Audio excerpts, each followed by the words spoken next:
Hello students. अब हम पढ़ेंगे रिफ्लेक्शन ऑफ लाइट।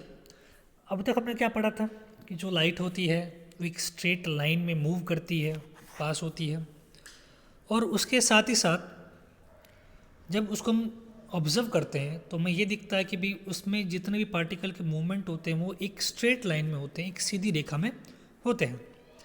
और जैसा कि अब आप देखेंगे यहाँ पर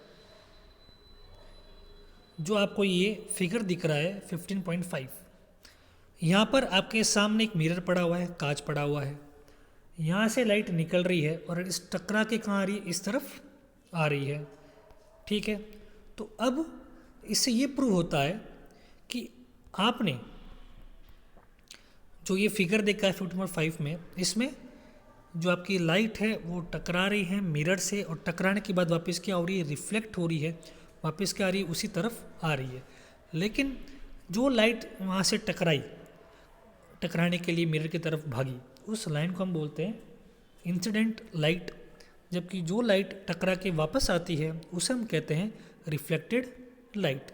यानी यूँ कहे तो जो लाइट यहाँ से निकली टकराने के लिए उसे हम कहेंगे इंसिडेंट लाइट, और जो लाइट टकरा के वापस इस तरफ आई उसे हम कहेंगे रिफ्लेक्टेड लाइट। तो ये हमने पढ़ा रिफ्लेक्ट के बारे में। अब देखिए यहीं पर फिगर 15.6 में आप देखेंगे तो आपको दो बात समझ में आएगी। यहाँ वर्ड लिखा गया है कि इमेज और लिखा गया है ऑब्जेक्ट। अब जो चीज़ आप मिरर के सामने रखते हो, कांच के सामने रखते हो, जैसे कांच के सामने आपने क्या रखा, मोमबत्ती रखी, तो कैंडल, तो ये हमारा क्या बन जाएगा, यहाँ पर ऑब्जेक्ट बन जाएगा, वस्तु बन जाएगा।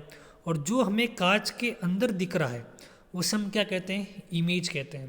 तो ये दो वर्ड आपको हमेशा याद रखने हैं कि जो चीज़ कांच के सामने होती है, कांच के सामने रखी जाती है, मिरर के सामने रखी जाती है, स्टैंड होती है, उसे हम क्या कहते हैं, नॉर्मली ऑब्जेक्ट कहते हैं। और जिस चीज़ का कांच के अंदर इमेज बनता है, जो हमें दिखती है, उसे हम क्या कहते हैं, इमेज कहते हैं।